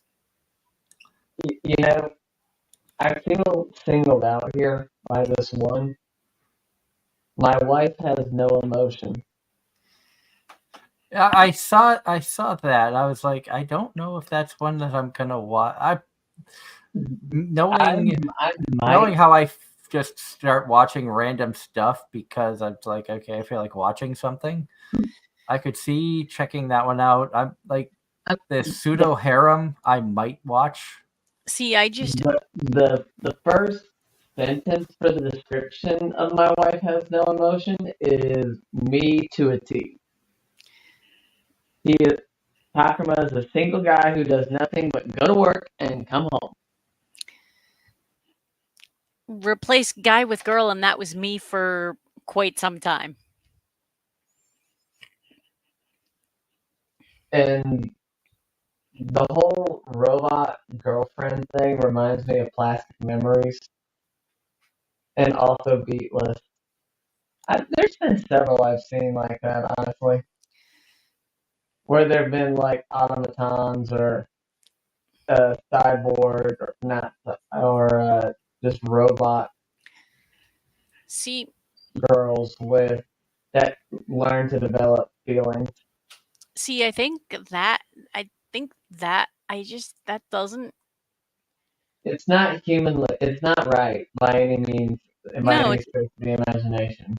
it's not even And that. the It's fact just that and the fact humanity pursues it is quite saddening. But it's still entertaining the way they perceive it.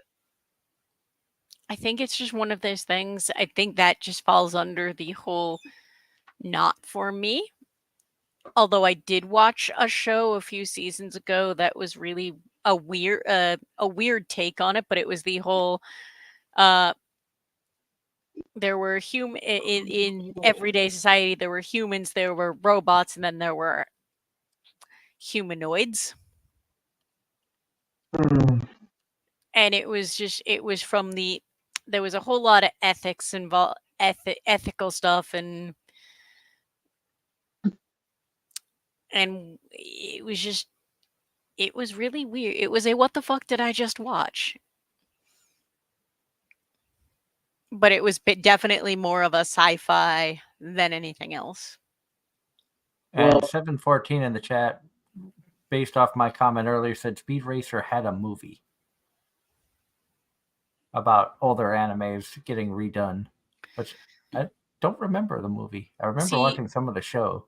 And I think we're seeing more and more of that. Older stuff getting new content, whether it's a reboot, remake, or spin-off, or just or a live action adaptation. Because Doug, you do know that High School DxD is coming back, but not as High School DxD. I did not know that. And Ross says it's got a spin-off anime following a different character at Kuo Academy instead of Issei and the gang. Interesting. And Ross in the chat says Speed Racer was a really bad movie. Looking at the summer 2024 list, I think I found another anime just by title that screams Darren and kind of screams Ross. Love is Indivisible by Twins. Comedy romance. If it has romance in it, I will probably watch it. With some exceptions. This is an interesting theme. I don't think I've seen this before. It says Love Polygon. Hello, sorry. I was tucking in my parrot, and now another escape artist takes her place. Ren is with me, everyone. Ren the gerbil. Hello, Ren. He's just a boy. What did you say the name of that one was, Doug? Love is Indivisible by Twins. Stop that title. I was looking at that one as well. That is one I will probably watch. Oh, that's what I was saying. When I saw the title alone, I'm like, that screams Darren and Ross. Because I know Ross likes his romances as well.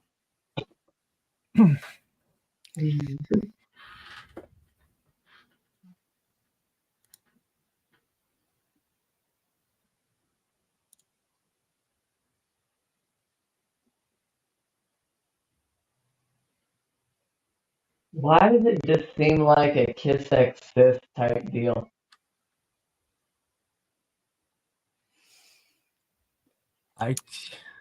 Yeah, see, I don't. I think the difference here is just by reading the synopsis. They're childhood friends. It's not him and twin stepsisters. Well, don't and forget also there was actually a sisters. Yeah.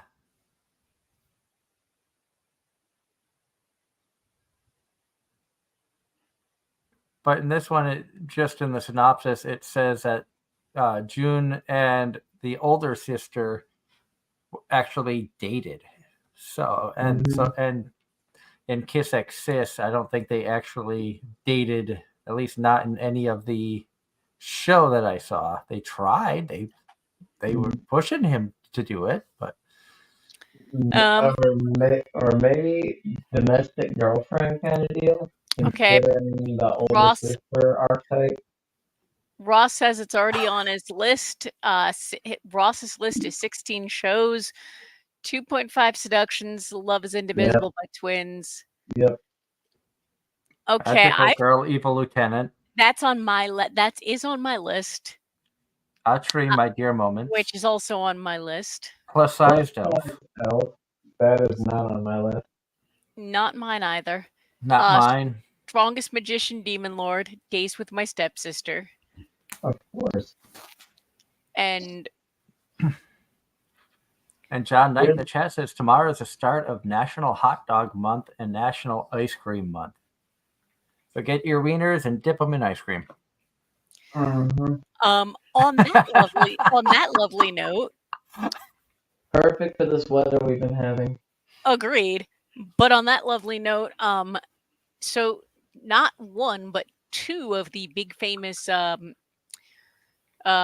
dog eaters are not going to be part of the hot dog eating competition on the 4th of July. Yeah, I saw Joey Chestnut was disqualified for something to do with a brand deal. Basically, yeah, he's the face for a vegan hot dog, a vegan alternative hot dog, and they were like, "Nope, you can't be part of it now." So what they're doing is Joey Chestnut and the other person who at one point got removed from the Nathan's hot dog eating competition is they're doing a special against each other. I was about to say, but removing the two guys, well, the guy that literally wins just about every single year from the field may give someone else actually a chance to rise to fame. Yes, but without Joey Chestnut, is viewership going to be that high? Great question. And I'll be honest, I've never watched it. Same. I've never had interest in it, but we're talking about it. The only time I saw him really go at anything was one of the Mr. Beast videos I watched, where it was the world's largest slice of pizza. It was him and the boys versus him and Joey. Just blew them away, obviously. This is one of those, I know of this because this is stuff that occasionally ends up on my TV in the background when I'm not paying attention. Because we watch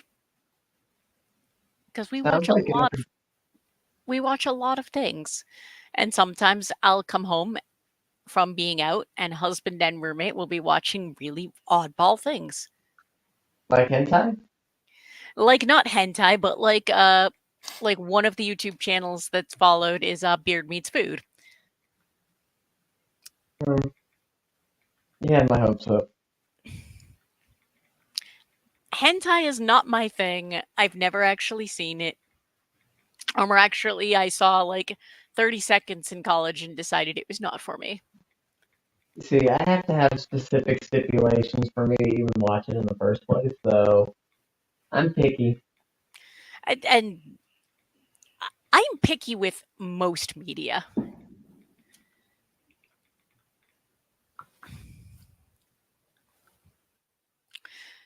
And my God, you could hear me breathing heavily and typing feverishly. I'm so sorry. Don't be sorry. Someone just pooped on my opinion on a game. I don't know. I'm allowed to like things that aren't good. Oh my gosh. I'm not. If you like something and you're not trying to say it's the best thing in the world, just how much you enjoy it, there's nothing wrong with that. I'm not even saying it's the best thing ever. The thing I'm talking about is Duke Nukem Forever. I have a poster of Duke Nukem in my office, and someone is like, "You need to take that down. That game's terrible." And I'm like, "What the?" See, and that's not okay. Yeah. And funny story, I actually, because a friend of mine couldn't go to Kineticon this one year, It was the year the main guy from Duke Nukem John St. John was there, and my Yes. buddy handed me his copy of Duke Nukem Forever and asked me to get the signature. Oh my god, I always just miss him. So I did, and freely admitted that I'd never played the game. This was for a friend who couldn't go, but went on about how much my friend loved the game, which was accurate. Yes. Like he's been there since 2011. He's been a guest for 2, 3, 4, 5, like 6 times after. He'll be there again. I always just miss him, but I'm gonna have him sign something with the validation that it's okay to like Duke Nukem Forever. Here's the thing. That is one of the, I'm not gonna say it's good or bad because I didn't even watch anything beyond maybe a trailer when it was released. It was definitely not a for me property. A game where you can throw poop is definitely got my name all over it. I will agree, 100% agree with that. And you John enjoy. St. John, I'm trying to think. Didn't we talk with him at in Jersey at that one con? Wasn't he like a couple tables down from us? I don't remember, but no, everybody's allowed to have their opinions about what they like and don't like. Yes, I agree. And just don't be don't be an asshole. Yeah. Yeah. I mean, some of my favorite animes are ones that people consider to be trashy animes because I enjoy the isekai genre. And please note, I will trash on the isekai genre a lot, but I will never actually say bad things about any specific show unless I've actually watched it. Or even like you won't say anything bad about the people that like it. My gosh. No. I call him isekai trash for being my friend. I call myself isekai trash, and exactly. I have never once stated that My Hero, Demon Slayer, like the show. I've never said that they were bad shows. I've just said they were overrated. And I will 100% agree with that. I used to get into debates with people that consider themselves elitist about shows all the time. So, I mean, I got real used to defending my series. They're like, just because it's enjoyable doesn't mean it's good. And I'm like, I mean, I get that. But at the same time, you got to recognize certain aspects of shows that even though they aren't good, but maybe they are, you just haven't invested the time to actually break it down. And everyone's got a different thing that's a deal breaker for them about what they will like and not like. Yes. And you know, one show that I've enjoyed and I've gone back to, you know, rewatching it a few times was the smartphone isekai, which I hear people crap on constantly. You know, it's terrible. I just can't get behind the premise. But that gets into, I just think most of the isekai genre is ridiculous. Yeah. I'm glad you said most. So you're coming around. John's been watching more dubbed anime because of you guys. Aw. Yay. I'm glad that you've been enjoying it. See, my whole thing is I respect the genre for it. It has its place. I don't like it. Occasionally there's a good one that can get me with a good story and doesn't feel like an isekai. But they're few and far between. But I get why you guys enjoy them. And Ross is highly recommending that I check out Why Does Nobody Remember Me in This World anime. He says he knows it's up my alley. Being easy. You know, you know what, Ross? Let me write that down, and I will, as long as it's on Crunchyroll, because that's the only streaming service I have currently, I will check it out.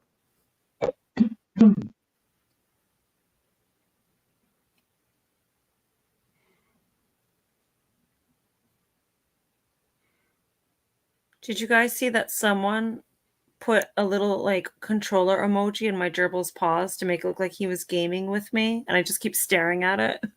That is adorable. I did see that. That was definitely cute. So cute. I can't believe my mic wasn't muted. I'm just heavily breathing and sighing, going, "Oh my god, I'm allowed to like things. I'm allowed to like things." That comes down to part of the conversation we had with Jay earlier about the way that the world, social media has been a huge asset and a huge curse. Yeah, exactly. To this world. It's divided more people than it's brought together. Because you have all of these keyboard warriors who, because they're at home hiding behind a screen, will intentionally try to pick fights. Where if you saw them in person, they would never say anything. I'm not a fighter. I'm a lover. All I do is think about beards of mahogany and lips of pie crust. And see, for me, it's just I like what I like. I don't like what I don't like, and Don't like vending machines. Don't force me to watch something if I say I don't have any interest. Yes. And she knows the vending machine stuff has just become a shtick of just poking fun. And I got you good last week with yes, you did. You got me last week. I'll give you that. It doesn't happen often. Ross in the chat says KFC has announced bankruptcy and will be closing stores. That's so depressing. No. Actually, they did it to themselves. Agreed. I blame that Japanese baseball team for throwing the Colonel into the river. Speaking of, that's actually a thing I need to go check out when I go to Japan. Is because we need to see if KFC is the same here as it is there. If there's still some there, it won't be. It'll be better. KFC is a huge deal for my friends in the Philippines and all that part of the world. And KFC on Christmas in Japan is like the biggest freaking deal. But Ross says that he wants it to happen because he doesn't like KFC. Which is totally closing locations. The company it was. Closing locations here in the States actually probably would make sense. But to be fair, they merged with Taco Bell. I mean, in a lot of things, you don't even have standalone KFC restaurants anymore. It's KFC and Taco Bell in one restaurant with a split menu. And it's rare, but I've also seen a trio: KFC, Taco Bell, and Pizza Hut. Oh my God. My manager, my boss lady, she, before working for Bojangles, she worked for the Yum brand, which is KFC, Taco Bell, and Pizza Hut, up north for like 17 years before she came down here, and has now put a little over 17 years into Bojangles. Why leave after that many years? Because Bojangles' pay was significantly higher, and on top of that, her kids moved down here, so she was trying to follow them. When's the last time you guys have had Taco Bell? I haven't had Taco Bell in about a year, maybe? A few months ago? Yeah, I had last time I had Taco Bell was probably last week. Oh my God. I had it like a few months ago. I haven't been able to have it since. It felt like I was giving birth after eating it, failed to give birth, so it just bursted out of my chest and my mouth and every other orifice. Just to be clear, for people taking what I said seriously, Ross was kidding around. I assume with he wants KFC to go bankrupt. But to be honest with you, if I were to expect a fast food chain, at least around here, to go bankrupt, we were all expecting it to be Burger King. Because it is not they are some of the slowest fast food stores around here. They are not busy. My parrot loves their new song, the chicken, chicken, bacon, chicken. She sings it. So cute. If and you know, all this talk about like KFC and stuff, it had me thinking because my wife and I a while back were like, if we had to rank our favorite like chicken restaurants, Bojangles would be top of the list. Oh man, I've Because never even up here in like in Reading, not far from me, the chicken was really good. Thanks. Now, I give the southern, down like the store Darren works for, I give them the credit for the Bowberry biscuits because down there they were 10 times better than they were up here. But the chicken was really good. Number 2 would be Popeyes. Number 3 for me personally, I think would be KFC, and number 4 would be Chick-fil-A. Now, I don't care for Chick-fil-A. I think they're overpriced for what you get. And the reason I put KFC in front of them is I like the taste of the breading better at KFC. I will say this. I've never had Bojangles. Ever. Same. We Oh my god, we need same. to fix that next time you come to see your old friend. Number 2, I don't like Popeyes. Hot take. I only had it once. Chick-fil-A in the 90s when I was in high school used to be really awesome. There was one in a mall food court that my best friend and I used to go to. I'm sorry, the food court fast food restaurants hit differently than the regular locations. That is 100% fair. The Chick-fil-A standalone restaurants,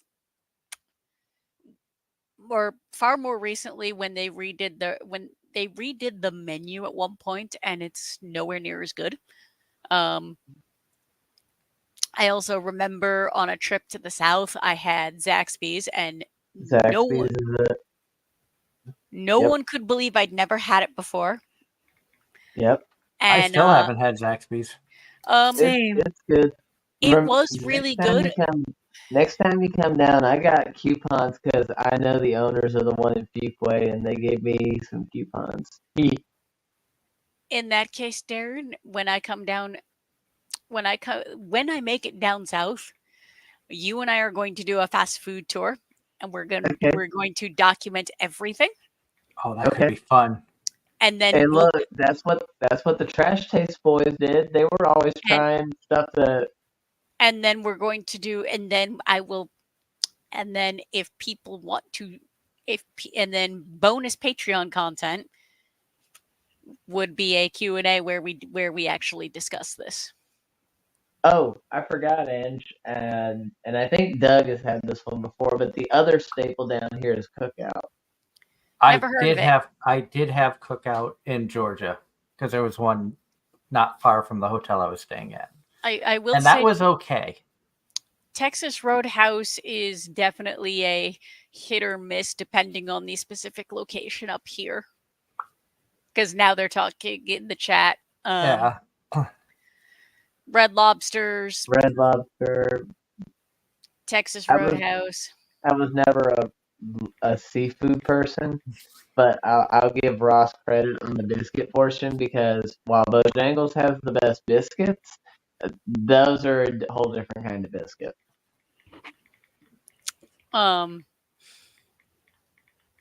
And talking about trying food in different areas, Darren can vouch when I was down there with him, he brought me to a place where I asked the waitress, I said, not being from the South, I want you to recommend to me something that's a true Southern dish and I told her, I said, I don't like seafood or a couple of different things. I was like, but what would you recommend? Because I wanted to get a true feel of good Southern food. See, there are certain Southern staples that I just can't stand. As far as food, as far as like side dishes are concerned. Because I've tried. No matter how many times I've tried over the years, I can't get behind grits. Nope. I was going to say I can't do grits. I tried. That is a personal favorite of mine. So shame on you. It's a texture thing for me. I couldn't do it. Now, I wasn't brave enough. I will say one thing. I cannot stand people when it comes to grits that ask for sugar and put sugar in their grits. No, it is meant for butter, salt, pepper, bacon, cheese, anything that's got a salty kick to it. Nothing sweet. What about shrimp? Because I've seen people do shrimp and grits. What? That's not the worst thing in the world. I've never personally been my take, but it's decent. I Because you say mean, because and you're listing savory things. well, about to say, for me with grits, they have to have a salty flavor to them. I can't do grits with anything sweet, and most all meats, well, pretty much all meats have a salty flavor to them, and that's what I like. I just They- don't like the texture of grits. Depends on how thick you get them too. Um, Totally unrelated note. If you ever want to get rid of anthills, put grits on them. They eat them, and it causes them to explode. Oh wow. random factoid. I love So we that. finally found a use for grits. Yeah. Finally. Yep, just put raw grits on the anthill.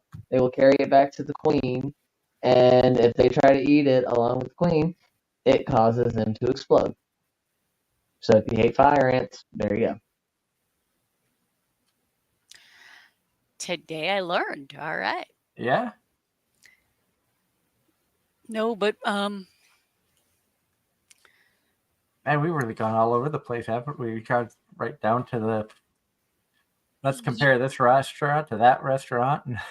no, we really have. And I probably could next week do a comparison of like food places that I've been to in multiple countries and basically ramble about it, comparing McDonald's in this country to that country to that country. You know, it's actually funny. There was a versus video, or from something like the React channel had a Food Wars show where they would do like a McDonald's in the UK versus a McDonald's in the US. It's Business Inside. It's I know the channel you're talking about because we actually follow those guys. They still do that, just different things. Mm-hmm. They're a And lot. Ross, They're a lot of fun.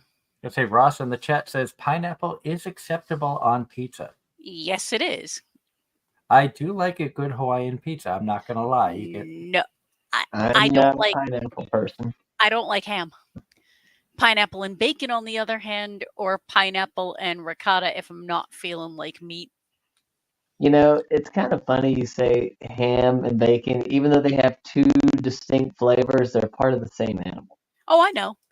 And most it's people, like hamburger and steak. It's from the same animal but different. when I mention I don't eat ham, everyone starts asking, well, is it because is it religious reasons? Is it you're vegetarian? It's like, no, I just don't like ham.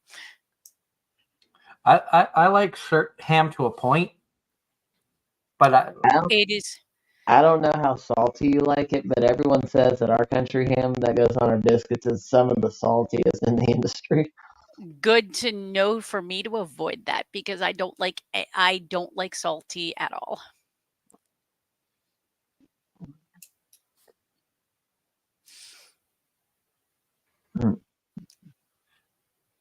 And on a different topic, we're doing some decorating of the house today and had to go to storage and grab our tote of art that we got from conventions. And in the tote, we had a lot of the autograph pieces that we'd collected over the years. And I didn't realize just how many autographs that we've collected. And going through it, I found an autograph that I had gotten for Darren. So I have to remember to bring that when I come down to retrieve the figure, that I do have an autographed print for you. Oh, wow. And don't forget to pick up Angela's as well, because the likelihood of you seeing her before me is way higher. because I will be in Philadelphia Yeah. at the end of the year. And if at all possible, while I'm there for PAX Unplugged, we can attempt to do a quick meetup. Yeah. Yeah, but I know I blame my new job a lot for lack of time, but I never, 90% of the time, I don't know when I'm going to get called again. Like during the show tonight, I've checked the extra board list like 3 times to see if it's moved at all, and it hasn't. But I also know at midnight, the list is going to change, and how many people are in front of me is going to change too. Because come, 12 a.m. Monday morning, everybody gets put on the new jobs and stuff of that nature. This past week I was on the extra board. Last week I was on a train that went from Allentown to Harrisburg. And closing it out, Ross, I've been waiting to ask this odd question. We know that Bugs has a lot of Riz, but out of all Looney Tunes characters, who do you think has the best Riz? I don't know.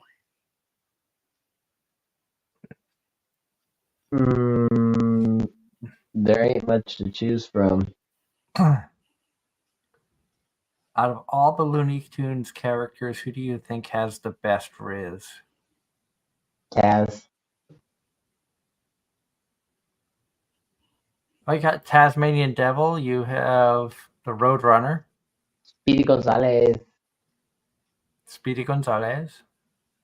Sylvester. Yeah, Sylvester and Tweety. Ross says Porky Pig. I'm still going to roll with I don't got a clue. Daffy Duck. The wolf from the Roadrunner. Yeah. Wile Wile E. Coyote. I don't know why I called him a wolf. What? Oh God, what was the bird's name? Boy, Tweety? I say boy. Oh, Foghorn Leghorn? Yeah, Foghorn. Leghorn. Maybe Foghorn. What? I said what? Nice kid, but he ain't got a whole lot of brains. But on that note, I think that's about it for tonight. Once again, we want to thank Julia for joining us as a fabulous co-host. Thank you. Then thank you to Jay Moulton for joining us as well earlier on. Of course, thank you to Darren and Angela. And a huge thank you to all you amazing people who tune into the chat every week. We love you guys. We thank you wholeheartedly for the support that you give us. It really means a lot to us that you guys take time out of your busy schedules to hang out with us for, if it's a few minutes or the full 2 hours. Really, we love you guys. Thank you so much for everything. Like I said, next All Sunday. are awesome, and that's why we're here. And like I said, next Sunday I will not be here due to the fact The that evil we have Doug will family. be. With family coming in from out of state and spending time with them, I will not be a part of the show. But Angela and Darren and maybe Evil Doug will have some sort of zany craziness to take over. So until next week, I hope everybody has a wonderful 4th of July. Be safe out there. Enjoy the weeks. Stay hydrated if you're in any of the areas that has extreme temperatures. Be careful with some of the extreme thunderstorms that has been running across the country. I know we had power outages because of a thunderstorm last night, and you had the thunderstorms this morning. Be happy, be healthy, be safe, and we'll see you next time. Bye. Until next week, stay safe, enjoy anime, and we'll see you here for more Anime-Zing Radio on Facebook, YouTube, and Twitch. Have a good night, everyone.